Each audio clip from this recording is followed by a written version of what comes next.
Ohio. We're high on Ohio. These stories inform and inspire through the words of people who make Ohio home. Good news and good ideas, identifying and acknowledging the excellence that is all around us.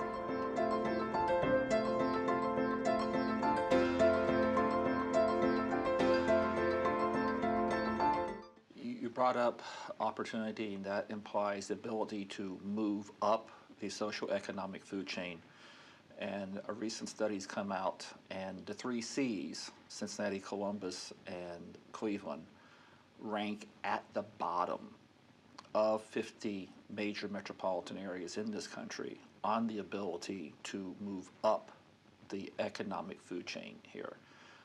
Do you have any ideas why? I mean, Nobel Prize-winning economist Paul Krugman has some of his ideas, but it's so hard to make a general statement about what may work here with this. It's such a complicated issue. I mean, part of it is education, but part of it is also your upbringing and whether you feel that hope or you just feel like you're stuck.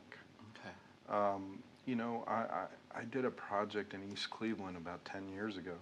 Spent a lot of time in East Cleveland and had some really powerful conversations with people in the neighborhoods of East Cleveland back at the time. And I think that part of it is a lot of the men in those communities had been incarcerated, so it was hard for them to find work, and they still have to survive, and they still have to support people. Right. And so crime becomes something that happens. I think part of it is, quite frankly, East Cleveland is kind of in this isolated area where you don't have to drive through it.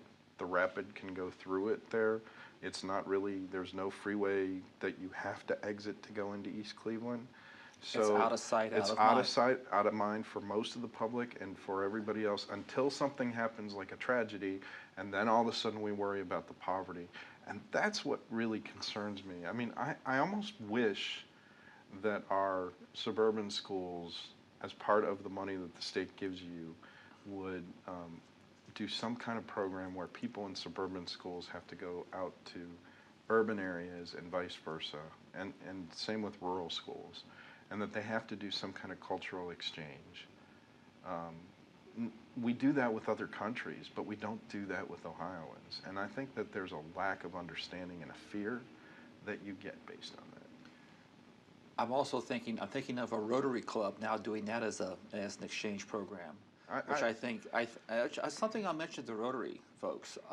But what I'm also thinking too is that I think it was in his first term the governor did some encourage legislation to happen that would kind of make it less burdensome for convicted felons to hold some jobs and that type of stuff.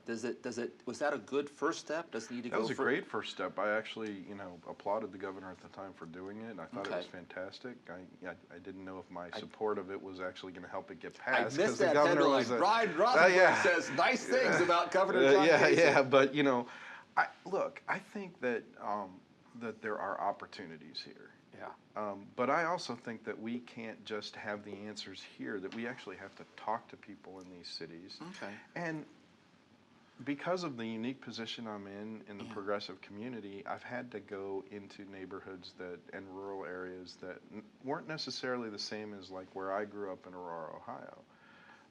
But we've got to get our young folks to be acclimated to be able to talk in different cultures, in different pieces of where Ohio is, so that they're comfortable, that there's not this like difference of who you are and what your class is, because until there's a comfort level both in a country club and in a poor area, until you get that, you're not going to be able to really solve the problem. And I'm going to end with this statement, so that's a marker in here so I know to go back and look at it, but what you just said almost completely reflects the same sentiment as the American Enterprise Institute fellow and author Charles Murray. Yes. That this is another case of where the left and the right both see, and he's very libertarian, both see this emerging issue, and you're both kind of going, this is a problem that goes to the heart of our civic capacity. is for you and me to, for example, to sit down and have a dialogue about this. They're afraid, are becoming, and you and Charles Murray are both afraid this is becoming a more difficult conversation to have. It is. How many Ohios do we really have? 5, according to the Bliss Institute. And it could be more. And the question is, why can't we integrate our own society so that we're comfortable with each other? I don't need to judge people who are living in poverty, because I thank God I'm not in poverty, but I try to help people in poverty. Yeah. I need to find out from them what they need, and I need to have a comfort level to understand what that is. And if you go in with a judgment, you can't solve the problem.